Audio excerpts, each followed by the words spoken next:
Athletics podcast, where we bring you the pulse of the Panthers' athletic scenes. And I'm your host, Jeremy Schneider. Thanks for tuning in to this special championship edition of the podcast. There isn't much Rafael Soler hasn't seen or been through in his 6 years as the Maumee girls basketball coach.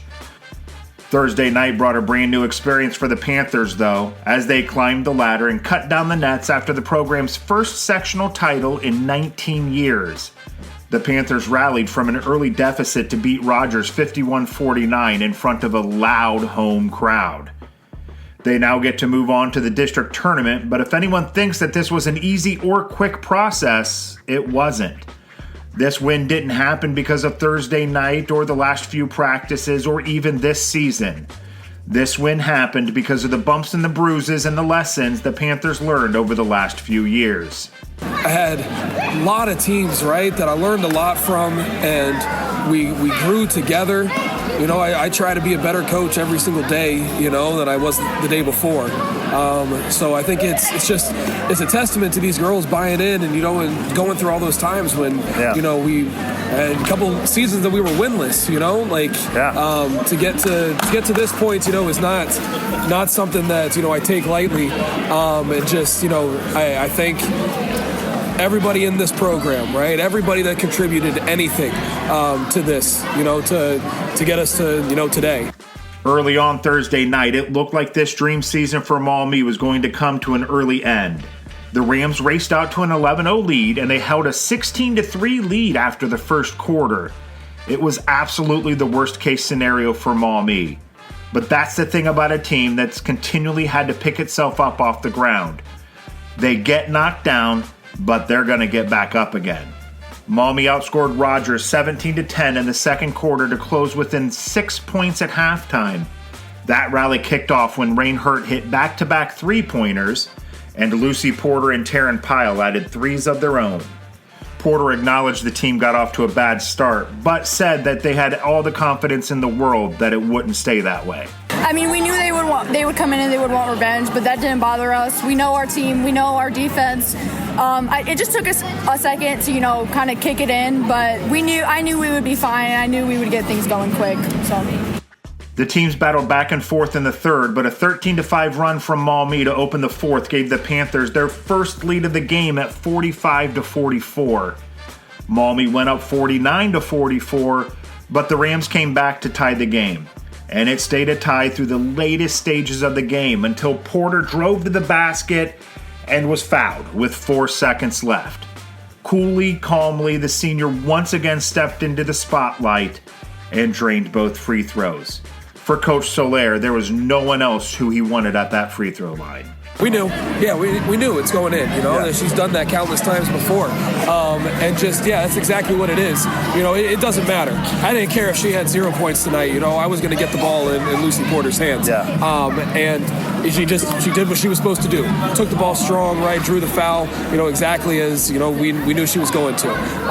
That's such a cool moment for her to have, you know, the last time. You know what I'm going to say. Yeah, I got you. Last time on this court, you know, it's just that's special, and I'm so glad, you know, we were able to get her in that position. Porter said when she stepped to the line, she knew the Panthers had already won the game. I wasn't having the best game, just getting face guard and everything, but I knew I was going to go in and make those 2 free throws for my team, and I knew we would get a stop on defense. So it was kind of right then and there that I knew that the game was sealed. Rogers couldn't get the ball across midcourt in the last few seconds, and the Panthers celebrated with their student section after the buzzer sounded. Porter finished with 9 points, 6 coming on free throws in the fourth. Taylor Smith led all scorers with 19 points, and Hurt added 10.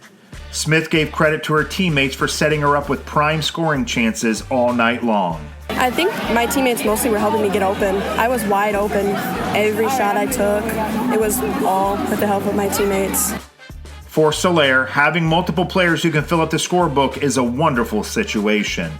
As the Panthers continue on in the playoffs, teams will obviously focus on limiting Porter, but with players like Taylor, Rain, Mila Jordan, and Taryn Pyle able to hurt teams, that might not be the best decision for opponents to make. I think that's one of the things, too, that, we were saying we're looking through our box scores from every game, and it's like we have somebody that kind of goes off, right? Yeah. That other than, Lucy is our usual constant, and then, they did a great job of taking her away tonight, They had a great game plan going into us.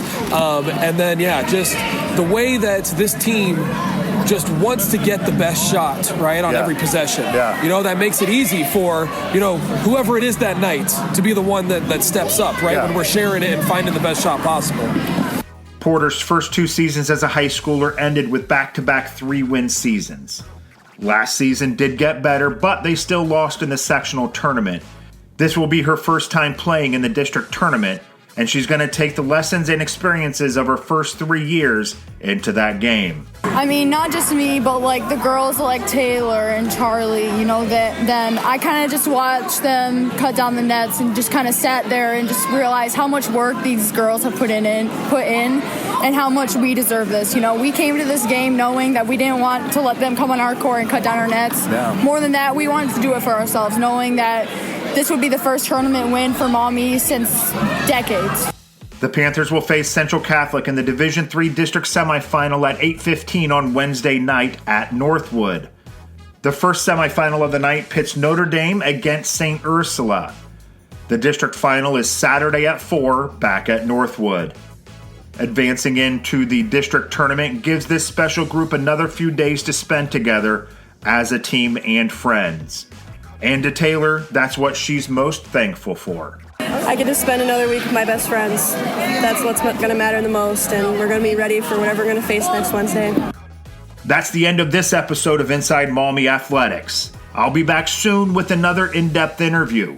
Good luck to the Panthers in next week's district tournament. We're lucky to have our supporters, the Maumee Athletic Boosters, the Mirror newspaper, and Pride of the Panthers photographers. If you'd like to contact the podcast, email us at insidemaumeeathletics@gmail.com. Visit us at our website, insidemaumeeathletics.com. And don't forget to follow us on social media at Inside Maumee Athletics on Facebook and YouTube, and at Inside Maumee ATH on Twitter. Until next time, thanks for listening.